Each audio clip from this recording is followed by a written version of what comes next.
তো প্রথমেই কিন্তু দেখিয়ে দিচ্ছি মশলাগুলো প্রথমে করে নিলে কিন্তু সব গৃহিণীরাই রান্না করতে একটু সুবিধে পায় আর রান্নাটা কিন্তু চটজলদি হয়ে যায়।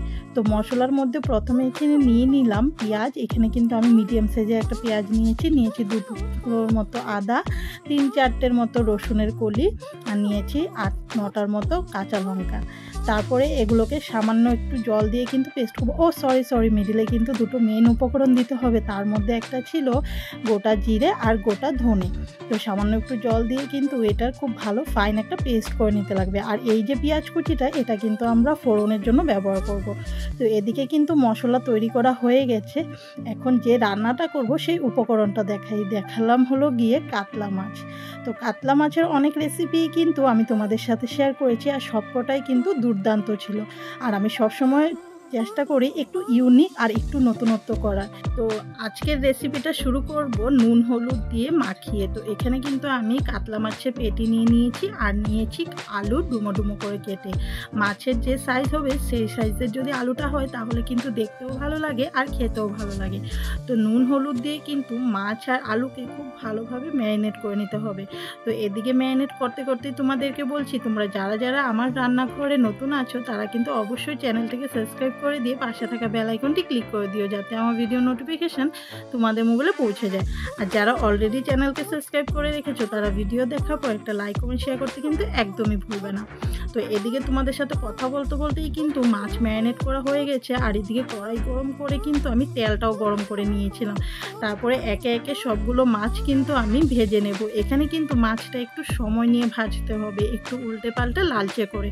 তো এদিকে মাছগুলো ভাজা হতে থাক আর ওদিকে কিন্তু আমি একটু কাজ সেরে নিই।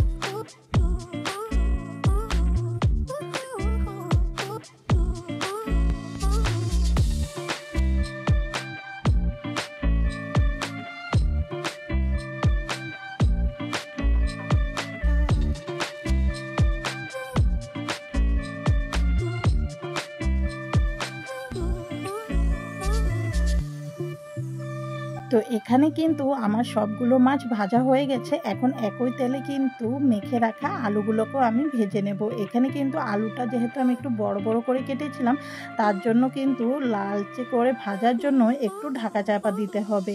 আর ঢাকা চাপা দিয়ে গ্যাসের ফ্লেমটা মিডিয়ামে রেখে দেবো, যাতে আলুটা একটু লালচে করে ভাজাও হয়ে যায় আর প্রপারলি 80-90% মতো সেদ্ধও হয়ে যায়।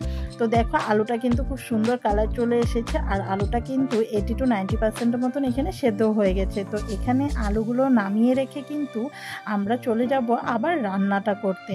তো আলুগুলো নামাতে তো একটু সময় লাগে, তাই না বলো? তো এদিকে আলু নামানো হয়ে গেলে ফোড়নের জন্য ব্যবহার করছি একটা তেজপাতা, একটা শুকনো লঙ্কা, সামান্য একটু জিরে ফোড়নে দিলাম। তারপরে দিয়ে দিলাম কেটে রাখা পেঁয়াজগুলো। তো পেঁয়াজগুলো কিন্তু খুব সুন্দর করে ভাজতে হবে যতক্ষণ না পেঁয়াজের থেকে খুব সুন্দর একটা গন্ধ বেরিয়ে আসছে। তো সেটা তোমরা কিন্তু ভাজতে ভাজতে বুঝতে পারবে যে কতটা সুন্দর গন্ধ বেরিয়ে আসে পেঁয়াজ আর জিরা ফোড়নে দিয়ে একসাথে ভাজলে।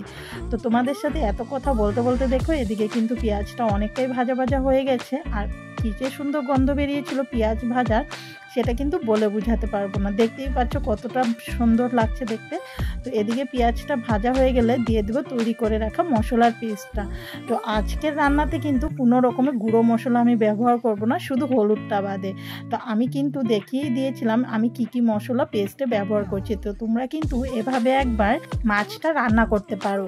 সত্যি বলছি এই বাটা মশলায় মাছটা সত্যি অসাধারণ লাগে। আর যারা খেতে ভালোবাসো কাতলা মাছ তাদের কাছে তো এটা অমৃত লাগবে। তো এদিকে তোমাদের সাথে কথা বলতেই কিন্তু আমি দিয়ে দিয়েছিলাম 1 টেবিল চামচের মতো হলুদ গুঁড়ো আর স্বাদ অনুযায়ী কিন্তু দিয়েছিলাম নুন। মশলাগুলো দিয়ে কিন্তু খুব ভালোভাবে মশলার সাথে মিশিয়ে কষিয়ে নিতে হবে খানিকটা সময় নিয়ে। আর গ্যাসের ফ্লেমটা লোতে রেখে কিন্তু ঢাকা চাপা দিয়ে এই মশলাটাকে কষাবো যতক্ষণ না মশলা থেকে তেলটা ছেড়ে আসছে।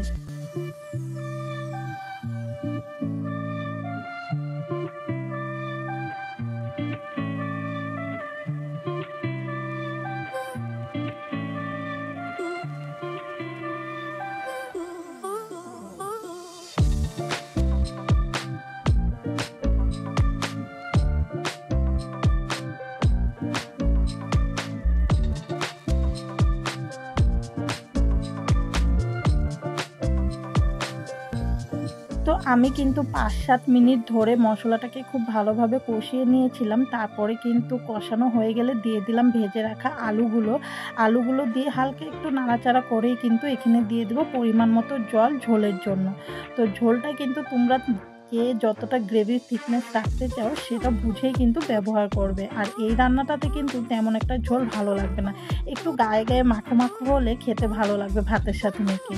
তো ঝোলটা দিয়ে কিন্তু খুব ভালোভাবে নাড়াচাড়া করে দিয়ে একটা বলক আসার অপেক্ষা করেছি। যখন ঝোলটাতে খুব ভালোভাবে বলক চলে এসেছে দিয়ে দিলাম ভেজে রাখা মাছগুলো একে একে দিয়ে কিন্তু গ্যাসের ফ্লেমটা লো টু মিডিয়ামে করে ঢাকা চাপা দিয়ে রান্না করব খানিকটা 5 মিনিটের মতো। তো দেখো 5 মিনিট পর আবারও ফিরে আসলাম। কি সুন্দর ঝোলের কালারটা হয়েছে আর চতুর্দিক থেকে কিন্তু তেল ছাড়তে শুরু করে দিয়েছে।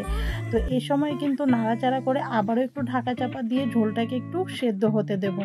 তো আবারও চলে আসলাম 5-7 মিনিট পর। এখন কিন্তু ঝোলটা অনেকটাই টেনে গেছে। তো যতটা আমি গ্রেভি রাখতে চাই ততটা কিন্তু এখানে পারফেক্ট আছে। আর নামিয়ে ঠান্ডা হয়ে গেলে কিন্তু তখন আরও টেনে যাবে ঝোলটা। তো এদিকে খুন্তি দিয়ে আমি একটা আলু চেক করে নিয়েছিলাম সেদ্ধ হয়েছে কিনা। তো এখানে প্রপারলি রান্নাটা পুরোপুরি আমার হয়ে গেছে, আলুটাও সেদ্ধ হয়ে গেছে। এখন গার্নিশ করলাম উপর থেকে ধনেপাতা, ঢাকা চাপা দিয়ে নামিয়ে নিলেই কিন্তু তৈরি হয়ে যাবে আমাদের কাঁচা লঙ্কায় কাতলা কারি। তো এখন কিন্তু পরিবেশন করার পালা।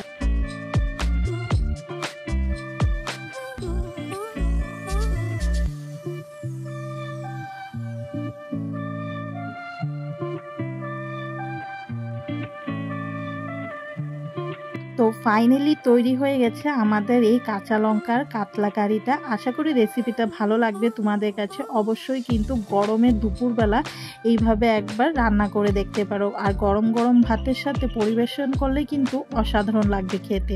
তো ভিডিওটা আজকের জন্য এতটুকুই। দেখা হচ্ছে পরের নতুন ভিডিওর সাথে, নতুন রান্নার সাথে। ততদিন সবাই ভালো থাকবে, সুস্থ থাকবে আর এভাবেই কিন্তু আমাকে সাপোর্ট করে যাবে যাতে আগামী দিনে আরও ভালো ভালো রান্নার ভিডিও নিয়ে আমি তোমাদের সামনে আসতে পারি।